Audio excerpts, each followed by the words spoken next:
आप सभी का स्वागत है हमारे चैनल @एडुकेशन मुकेश में। आज से हम क्या चालू करेंगे? फिजिक्स जिसको हिंदी में क्या कहते हैं? भौतिक विज्ञान। आज से हम चालू करेंगे फिजिक्स। इसको हिंदी में क्या कहते हैं? भौतिक विज्ञान। भौतिक विज्ञान ये तो हम जान लिए। इसको फिजिक्स को हिंदी में भौतिक विज्ञान। आखिर भौतिक विज्ञान होता क्या? अब आइए जानते हैं भौतिक विज्ञान क्या होता है। इसके बारे में अब जान लेते हैं। विज्ञान की वो शाखा, विज्ञान की वह शाखा जिसमें विज्ञान की वह शाखा जिसमें हम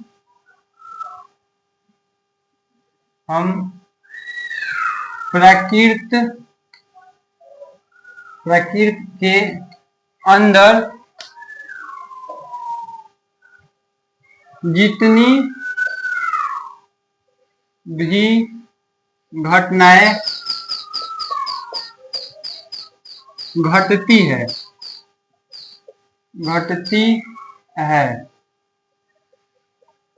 उसे हम क्या बोलते हैं? उसे हम भौतिक विज्ञान कहते हैं। भौतिक विज्ञान कहते हैं।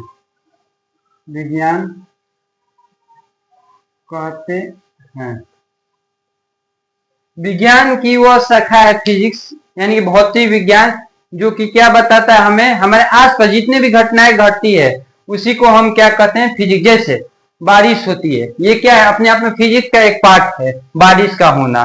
और क्या?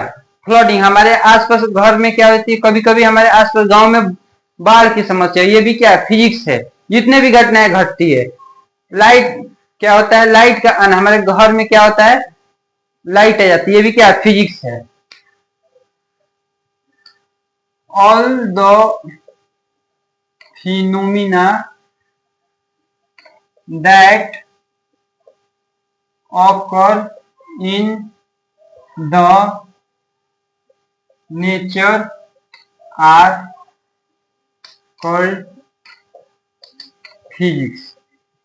इसी को हम इंग्लिश में लिख दे। जितने भी घटनाएं घटती है हमारे आसपास, क्या कहते हैं? प्रकृति के अंदर, उसी को हम क्या कहते हैं? फिजिक्स कहते हैं। एग्जाम्पल के तौर पे क्या हो गया? फ्लडिंग, हमारे आसपास क्या हो जाता है? बाढ़ आ जाती है, फ्लडिंग, ये भी क्या? फिजिक्स का पार्ट है।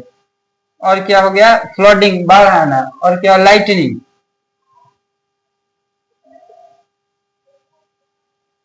लाइटनिंग, यानी कि बिजली का तरफ नहीं, ये भी क्या? फिजिक्स का ही पार्ट है। साउंड, आवाजें आती है, हम बोल रहे तो आपका आवाज, ये भी क्या? अपने आप में फिजिक्स की पार्ट है। इसके अलावा और भी जितनी भी घटनाएं, बहुत सारी घटनाएं घटती है। अगर हम एक एक करके बताएंगे तो बहुत सारी हो जाएगी, इसलिए हमें अभी शॉर्ट फॉर्म में ही चलना होगा। फिर ये तो हमारा विज्ञान हो गया। विज्ञान किसे, यानी कि भौतिक विज्ञान किसे कहते? ये हो गया। अब हम जानेंगे भौतिक विज्ञान के बाद फिजिक्स के पिता किसे कहा जाता है। कोई ना कोई फिजिक्स बनाया होगा तो उसके भी पिता हो गए, यानी कि फादर ऑफ फिजिक्स, यानी कि भौतिकी के जनक। भौतिकी के जनक किसको कहा जाता है? भौतिकी के जनक न्यूटन साहब को। इसको हिंदी में क्या कहें? Father of physics. Father of physics किसको कहा जाता है? न्यूटन को। इन्होंने 1687 में एक किताब लिखी, जिसका नाम, किताब का नाम क्या है? प्रिंसिपिया। 1687 में इन्होंने एक किताब लिखी, इस किताब का नाम है प्रिंसिपिया नामक किताब। उस किताब में दो चीज के बारे में बताया। एक तो हमारे फोर्स, इसको हिंदी में क्या कहते हैं? बल के बारे में। दूसरा क्या बताया? ग्रेविटेशन, यानी कि गुरुत्वाकर्षण के बारे में बताया है।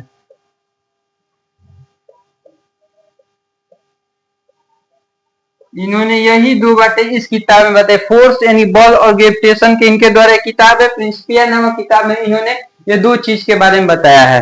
फिर ये तो अभी हमारा, अब ये तो फादर ऑफ फिजिक्स किसे कहा जाता है? न्यूटन साहब के। इसी में जो से वाली कहानी है, इसी किताब में प्रिंसिपिया नामक की बुक में ये। फिर और फादर ऑफ इंडियन फिजिक्स किसे कहा जाता है? फादर ऑफ इंडियन फिजिक्स, जिसको कहा जाए सीवी रमन जी को। सीवी रमन जी क्या कहा जाता है? फादर ऑफ इंडिया, यानी कि भारतीय फिजिक्स के जनक किसे कहा जाता है? सीवी रमन को। ये तो हमारा इंट्रोडक्शन हो गया फिजिक्स के बारे में। अब जो हमारा जो मेन चैप्टर यानी कि मेजरमेंट ऑफ यूनिटी, अब हम चालू करेंगे। अभी हम लोग क्या किए? फिजिक्स का इंट्रोडक्शन देख लिए, फिजिक्स होता क्या है, फिजिक्स के जनक किसे कहते हैं, न्यूटन ने क्या क्या किया, उसके बारे में हमने अभी कुछ डिस्कशन कर लिया, कुछ छोटी मोटी बातें जो है वो कर लिए। अब हम जानेंगे हमारा जो मेन चैप्टर, चैप्टर का नाम है measurement of unit. Measurement of unit, यानी कि इसको हिंदी में क्या कहेंगे? मात्रकों का मापना, मात्रकों को मापना, इसका हिंदी में मेजरमेंट ऑफ यूनिट, यानी मात्रकों को मापना। जैसे अब यहाँ से हमारा जो चैप्टर है, जिस चैप्टर का नाम चैप्टर 1, यहाँ से अब हमारा चालू होगा। पहले हम जाने अब फिजिकल कहेंगे, भौतिक राशियां किसे कहते हैं? फिजिकल क्वांटिटी, इसको हिंदी में क्या कहेंगे? भौतिक राशियां। All the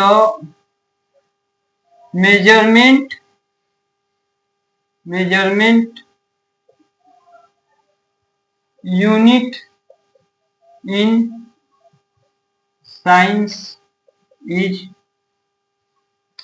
called physical quantity. Physical quantity यानी कि भौतिक राशि किसे कहते हैं? जितने भी हमारे पास क्या होती है, मेजरमेंट, मापने वाली राशि होती है, जो साइंस के अंदर पढ़ते हैं, यानी विज्ञान के अंदर पढ़ते हैं, उसी को क्या कहते हैं? भौतिक राशि। हिंदी में लिखते हैं, ठीक है। फिजिकल यानी कि भौतिक राशि किसे कहते हैं? भौतिक राशि किसे कहा जाता है? जितनी भी चीजें जो कि क्या कहते हैं, साइंस में पढ़ाई जाती है, जिसको हम माप सकते हैं, उसी को क्या कहते हैं? भौतिक राशि। जितनी भी चीजें जो हम विज्ञान के अंदर पढ़ते हैं, विज्ञान के अंदर पढ़ते हैं और हम जिसे माप सकते हैं, और हम जिसे माप सकते हैं, उसे हम क्या कहते हैं? उसी को हम क्या कहते हैं? भौतिक राशि कहते हैं। उसे भौतिक राशि कहते हैं। ये तो हमारा भौतिक राशि हो गया। जैसे लंबाई को क्या कर सकते हैं? हम माप सकते हैं आसानी से। वजन यानी कि वेट को भी हम क्या करते हैं? आसानी से माप सकते हैं। एग्जाम्पल में ले लेते हैं, जैसे लेंथ, वेट, लेंथ हो गया, वेट, हाइट, वॉल्यूम, ईटीसी। इसके अलावा और बहुत से हमारे पास लाखों करोड़ों की संख्या में चीजें जिसको हम माप सकते हैं। लेंथ यानी कि लंबाई को क्या कर सकते हैं हम आसानी से? लंबाई को हम आसानी से क्या कर सकते हैं? नाप सकते हैं। फिर वेट यानी कि वजन को भी हम क्या कर सकते हैं? माप सकते हैं। फिर हाइट यानी कि ऊंचाई, कोई चीज का ऊंचाई भी हम क्या कर सकते हैं? माप सकते हैं। फिर वॉल्यूम यानी कि आयतन, इसको भी हम क्या कर सकते हैं? माप सकते हैं। ये सब हमारी क्या हो गई? भौतिक राशि। अब भौतिक राशि ये तो हो गई, लेकिन भौतिक राशि हमारे पास दो तरह की होती है। देख लीजिए, फिर मिटा देंगे। भौतिक राशि अब हमारे पास क्या होती है? दो तरह की होती है। Physical quantity are of two type. अब भौतिक राशि कितनी प्रकार की होती है? दो तरह से। Physical quantity are of two type. पहला हमारा क्या होगा? दो तरह की फिजिकल क्वांटिटी, एक होती है फंडामेंटल और दूसरा होती है ड्राइव। फंडामेंटल ये हमारा पहला हो गया फंडामेंटल क्वांटिटी, और सेकेंड क्या होता है drive quantity. Drive quantity, fundamental को हम क्या बोलते हैं और ड्राइव को क्या कहते हैं हिंदी में? फंडामेंटल को हम हिंदी में क्या कहते हैं मूलभूत, और ड्राइव को क्या कहते हैं व्युत्पन्न राशि। मूलभूत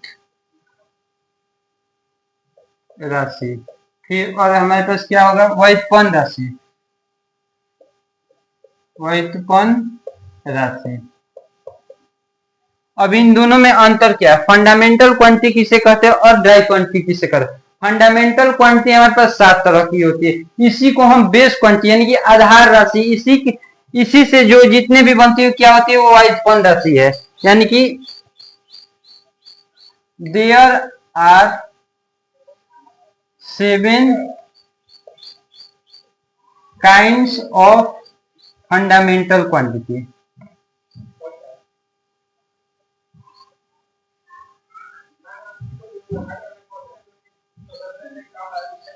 यानी कि मूलभूत राशि हमारे पास 7 प्रकार की होती है। कौन कौन सी होती है इसी को हम क्या कहते हैं, या फिर हम इसको बेस क्वांटिटी भी बोलते हैं। बेस क्वांटिटी यानी कि आधार राशि भी बोलते हैं। यह 7 प्रकार की होती है। कौन कौन सी? पहला हमारा हो गया लंबाई यानी कि लेंथ, इसको हम क्या कहें लंबाई। फिर हमारा दूसरा हो गया मास, इसको हम क्या कहें द्रव्यमान। फिर तीसरा हमारे पास हो गया टाइम, इसको हम क्या कहेंगे समय। फिर चौथा हमारे पास हो गया टेम्परेचर, टेम्परेचर इसको क्या कहेंगे तापमान, इसको हम क्या कहेंगे तापमान। फिर हमारा पांचवा इलेक्ट्रिक करंट यानी कि विद्युत धारा, इलेक्ट्रिक करंट विद्युत धारा, विद्युत धारा, ठीक है। फिर हमारा छठा हो गया लुमिनस इंटेंसिटी यानी कि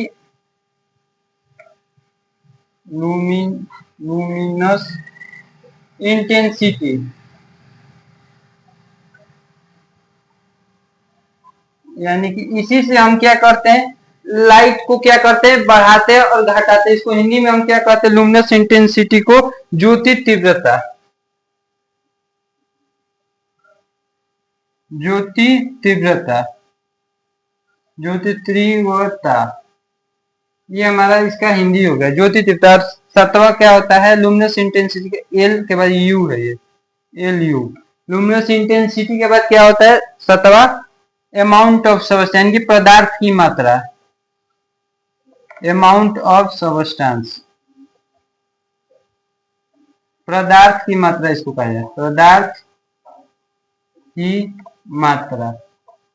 ये हमारा 7 तरह की क्या हो गई बेस क्वांटिटी यानी फंडामेंटल क्वांटिटी कितने प्रकार की यानी मूलभूत राशि यहाँ पर 7 तरह की। पहला हो गया लेंथ यानी कि लंबाई, दूसरा हो गया मास यानी कि द्रव्यमान, तीसरा हुआ टाइम यानी कि समय, फिर चौथा हमारे पास टेम्परेचर यानी कि तापमान, फिर पांचवा हुआ इलेक्ट्रिक यानी कि विद्युत धारा, फिर छठा हुआ लुमिनस इंटेंसिटी इसको हिंदी में क्या कहा ज्योति तीव्रता, फिर सातवां गया अमाउंट ऑफ सब्सटेंस यानी कि पदार्थ की मात्रा। फिर इसके अलावा जितने भी होती है एक्सेप्ट ऑल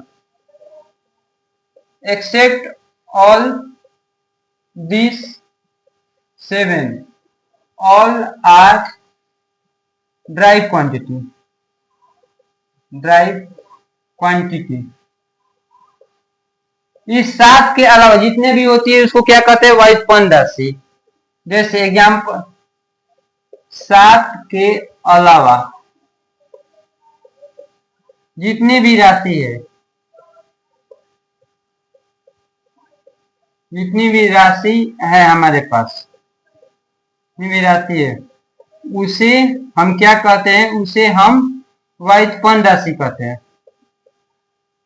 व्युत्पन्न राशि कहते हैं। जैसे एग्जाम्पल के तौर पर, यानी कि उदाहरण में क्या हो गया, पहले हमारा वॉल्यूम हो गया यानी कि आयतन, फिर हमारा एरिया हो गया,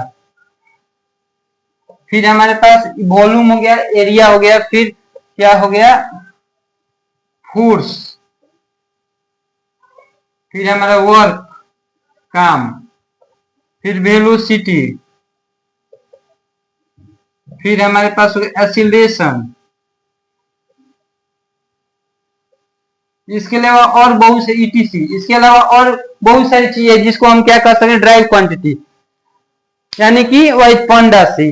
ये तो हमारा इतना हो गया। फिर हम क्या जानेंगे, अब वॉल्यूम कैसे निकालते हैं इसके बारे में हम जान लेते हैं। इन सातों के मदद से ही अब हम इसको निकालेंगे जितने भी। अब आइए देखते हैं कैसे निकालते हैं वॉल्यूम। वॉल्यूम यानी कि आयतन कैसे निकालते हैं, वॉल्यूम, इसको हिंदी में क्या कहते हैं, आयतन। आयतन किसको नहीं, इसी के हम मदद से ही निकालते हैं। वॉल्यूम का उदाहरण क्या होता है, वॉल्यूम का फॉर्मूला जब हम निकालते हैं, length into breadth into height, यानी कि लंबाई गुणे चौड़ाई गुणे ऊंचाई, लंबाई गुणे चौड़ाई गुणे ऊंचाई, यही होता है वॉल्यूम की फॉर्मूला। तो इसको हम लंबाई को किस चीज में नाप सकते हैं, मीटर में नाप सकते हैं, लंबाई को मीटर में।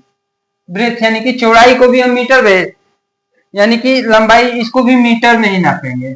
फिर ऊंचाई को भी मीटर में ही नापेंगे, यानी कि लेंथ हमारा किस चीज में नापा जाएगा, मीटर में।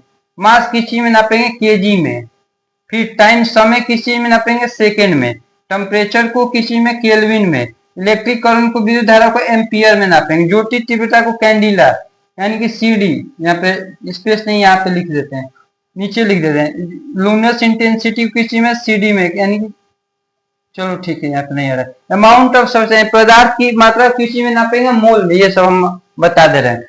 फिर मीटर इंटू मीटर, ये क्या हो जाएगा, मीटर क्यूब हो जाएगा। ये तो हमारा वॉल्यूम निकला। फिर अगला हमारा एरिया। एरिया कैसे निकालते हैं, लेंथ इंटू ब्रेथ होता है, यानी कि लंबाई गुणे चौड़ाई। एरिया मतलब क्षेत्रफल कैसे निकालते हैं, क्षेत्रफल का फॉर्मूला हमारे पास होता है लंबाई गुणे चौड़ाई। ये हमारा क्षेत्रफल का फॉर्मूला होता है, लंबाई को। तो लंबाई को भी मीटर में रखेंगे और चौड़ाई को भी हम किस में रखेंगे, मीटर। मीटर गुणे मीटर, ये हो गया हमारा मीटर स्क्वायर। फिर अब हम आ जाते हैं स्पीड। स्पीड बराबर क्या होता है, distance upon time, distance upon time. Speed का फॉर्मूला होता है, स्पीड यानी चाल बराबर,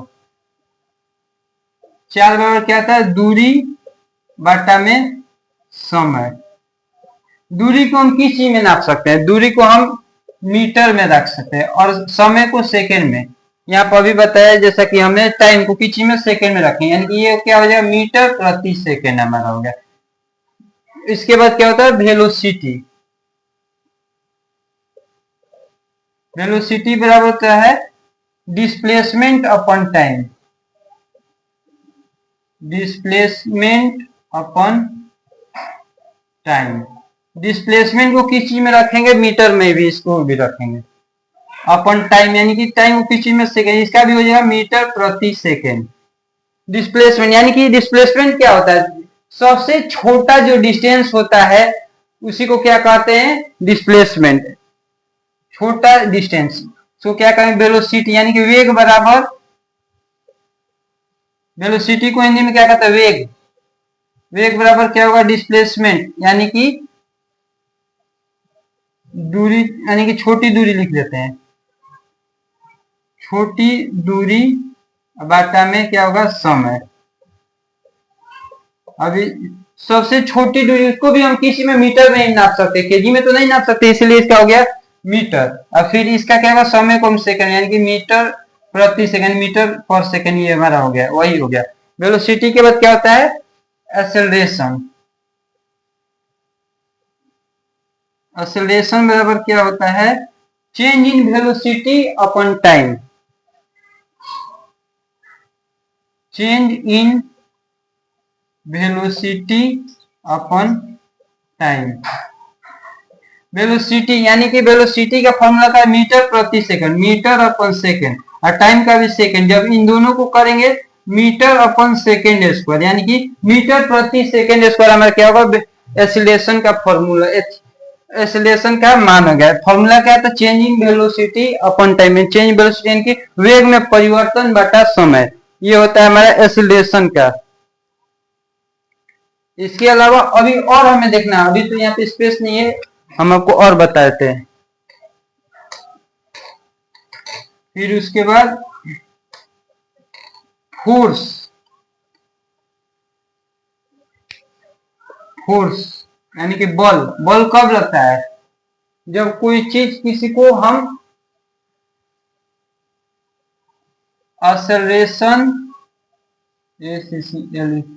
सॉरी, फोर्स बराबर मास इंटू क्या होता है, एक्सेलरेशन। फोर्स बराबर क्या होता है, मास इंटू एक्सेलरेशन। फोर्स यानी बल बराबर क्या होता है, बल बराबर मास यानी कि द्रव्यमान, द्रव्यमान में किस चीज से गुणा करेंगे, एक्सीलरेशन मतलब वेग में परिवर्तन।